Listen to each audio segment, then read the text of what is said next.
حضرت عمر فاروق اعظم رضی اللہ تعالیٰ عنہ کی 7 پشتوں میں کوئی بادشاہ نہیں گزرا تھا۔ آپ بھیڑ بکریاں اور اونٹ چراتے بڑے ہوئے تھے، اور آپ نے تلوار بازی اور تیر اندازی بھی کسی اکیڈمی سے نہیں سیکھی تھی۔ سکندر اعظم نے آرگنائزڈ آرمی کے ساتھ 10 برسوں میں 17 لاکھ مربع میل کا علاقہ فتح کیا تھا، جبکہ حضرت عمر فاروق اعظم رضی اللہ تعالیٰ عنہ نے 10 برسوں میں آرگنائزڈ آرمی کے بغیر 22 لاکھ مربع میل کا علاقہ فتح کیا، اور اس میں روم اور ایران کی 2 سپر پاور بھی شامل تھیں۔ السلام علیکم ورحمۃ اللہ تعالیٰ۔ دوستو، میں ہوں حافظ اویس اور آپ دیکھ رہے ہیں رضا کی اردو۔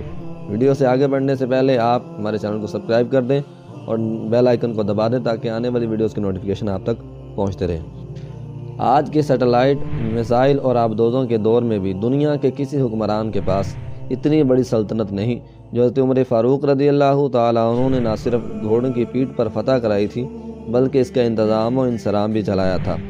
الیگزینڈر نے فتوحات کے دوران اپنے بے شمار جرنیل قتل کرائے، بے شمار جرنیلوں اور جوانوں نے اس کا ساتھ چھوڑا، اس کے خلاف بغاوتیں بھی ہوئیں اور ہندوستان میں اس کی فوج نے آگے بڑھنے سے انکار بھی کر دیا، لیکن حضرت عمر فاروق رضی اللہ تعالیٰ عنہ کے کسی ساتھی کو ان کے حکم سے سرتابی کی جرأت نہ ہوئی۔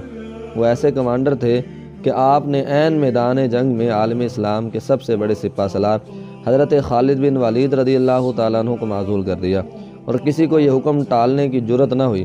آپ نے حضرت سعد بن ابی وقاص رضی اللہ تعالیٰ عنہ کو کوفے کی گورنری سے ہٹا دیا۔ آپ نے حضرت حارث بن کعب رضی اللہ تعالیٰ عنہ سے گورنری واپس لے لی۔ آپ نے حضرت عمر بن العاص رضی اللہ تعالیٰ عنہ کا مال ضبط کر لیا۔ آپ نے حمص کے گورنر کو واپس بلا کر اونٹ چرانے پر لگا دیا، لیکن کسی کو حکم عدولی کی جرأت نہ ہوئی۔ الیگزینڈر نے 17 لاکھ مربع میل کا علاقہ فتح کیا، لیکن دنیا کو کوئی نظام، کوئی سسٹم نہ دے سکا، جبکہ حضرت عمر فاروق رضی اللہ تعالیٰ عنہ نے دنیا کو ایسے سسٹم دیے جو آج تک پوری دنیا میں رائج ہیں۔ سن ہجری کا اجرا کیا، جیل کا تصور دیا، موزنوں کی تنہائیں مقرر کی، مسجدوں میں روشنی کا بندوبست کرایا، پولیس کا محکمہ بنایا، ایک مکمل عدالتی نظام کی بنیاد رکھی، آبپاشی کا نظام قائم کرایا، فوجی چھاونیاں بنوائیں اور فوج کا باقاعدہ محکمہ قائم کیا۔ آپ نے دنیا میں پہلی بار دودھ پیتے بچوں، معذوروں، بیواؤں اور بے آسراؤں کے وظائف مقرر کیے۔ آپ نے دنیا میں پہلی بار حکمرانوں، سرکاری عہدیداروں اور والیوں کے اثاثے ڈکلیئر کرنے کا تصور دیا۔ آپ نے بے انصافی کرنے والے ججوں کو سزا دینے کا سلسلہ بھی شروع کیا۔ آپ نے دنیا میں پہلی بار حکمران کلاس کی اکاؤنٹیبلٹی شروع کی۔ آپ راتوں کو تجارتی قافلوں کی چوکیداری کرتے تھے۔ آپ فرمایا کرتے تھے جو حکمران عدل کرتے ہیں وہ راتوں کو بے خوف سوتے ہیں۔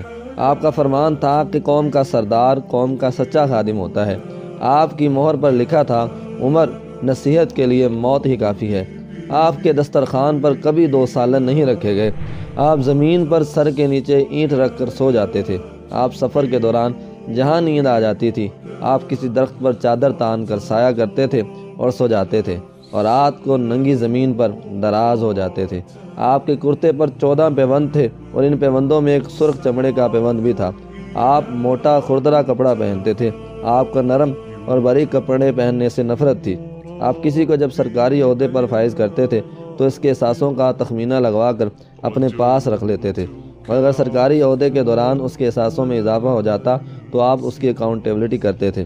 آپ جب کسی کو گورنر بناتے تو اسے نصیحت فرماتے تھے، کبھی ترکی گھوڑے پر نہ بیٹھنا، باریک کپڑے نہ پہننا، چھنا ہوا آٹا نہ کھانا، دربار نہ رکھنا اور کسی فریادی پر دروازہ بند نہ کرنا۔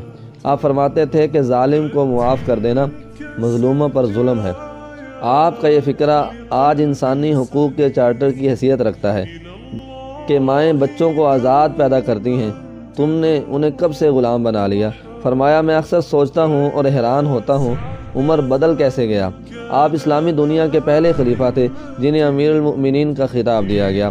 دنیا کے تمام مذاہب کی کوئی نہ کوئی خصوصیت ہے، اسلام کی سب سے بڑی خصوصیت عدل ہے، اور حضرت عمر فاروق رضی اللہ تعالیٰ عنہ وہ شخصیت ہیں جو اس خصوصیت پر پورا اترتے ہیں۔ آپ کے عدل کی وجہ سے عدل دنیا میں عدل فاروقی ہو گیا۔ آپ شہادت کے وقت مقروض تھے، چنانچہ آپ کی وصیت کے مطابق آپ کا واحد مکان بیچ کر آپ کا قرض ادا کر دیا گیا۔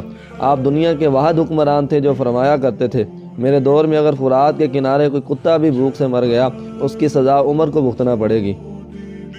آپ کے عدل کی یہ حالت تھی کہ کہ آپ کا انتقال ہوا تو آپ کی سلطنت دور دراز علاقے کا ایک چرواہا بھاگتا ہوا آیا اور چیخ کر بولا، لوگوں، حضرت عمر فاروق رضی اللہ تعالیٰ عنہ کا انتقال ہو گیا۔ لوگوں نے حیرت سے پوچھا، تم مدینہ سے ہزاروں میل دور جنگل میں ہو، تمہیں اس سانحے کا اطلاع کس نے دی؟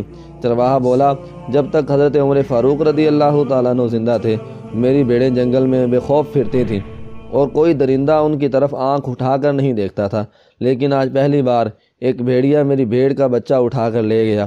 میں نے بھیڑیے کی جرأت سے جان لیا کہ آج دنیا میں حضرت عمر فاروق رضی اللہ تعالیٰ عنہ موجود نہیں ہیں۔ میں دنیا بھر کے مورخین کو دعوت دیتا ہوں، وہ الیگزینڈر کو حضرت عمر فاروق کے سامنے رکھ کر دیکھیں۔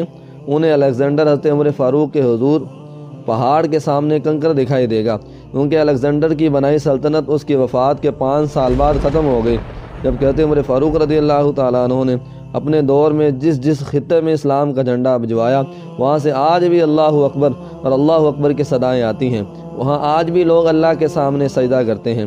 دنیا میں الیگزینڈر کا نام صرف کتابوں میں سمٹ کر رہ گیا ہے، جبکہ حضرت عمر فاروق اعظم رضی اللہ تعالیٰ عنہ کے بنائے نظام دنیا کے 245 ممالک میں آج بھی کسی نہ کسی شکل میں موجود ہیں۔ آج بھی جب کسی ڈاک خانے سے کوئی خط نکلتا ہے، پولیس کا کوئی سپاہی وردی پہنتا ہے، کوئی فوجی جوان 6 ماہ بعد چھٹی پر جاتا ہے، یا پھر حکومت کسی بچے، معذور، بیوہ یا بے آسرا شخص کو وظیفہ دیتی ہے، تو وہ معاشرہ، وہ سوسائٹی بے اختیار حضرت عمر فاروق رضی اللہ تعالیٰ عنہ کو عظیم تسلیم کرتی ہے۔ وہ انہیں تاریخ کا سب سے بڑا سکندر مان لیتی ہے، ماں سوائے ان مسلمانوں کے جو آج احساس کمتری کے شدید احساس میں کلمہ تک پڑھنے سے پہلے دائیں بائیں دیکھتے ہیں۔ لاہور کے مسلمانوں نے ایک بار انگریز سرکار کو دھمکی دی تھی، اگر ہم گھروں سے نکل پڑے تو تمہیں چنگیز خان یاد آ جائے گا۔ اس پر جواہر لال نہرو نے مسکرا کر کہا تھا، افسوس، آج چنگیز خان کی دھمکی دینے والے مسلمان یہ بھول گئے کہ آج کی تاریخ میں ایک حضرت عمر فاروق رضی اللہ تعالیٰ عنہ بھی تھا، جن کے بارے میں مستشرقین اعتراف کرتے ہیں کہ اسلام میں اگر ایک عمر اور ہوتا تو آج دنیا میں صرف اسلام ہی دین ہوتا۔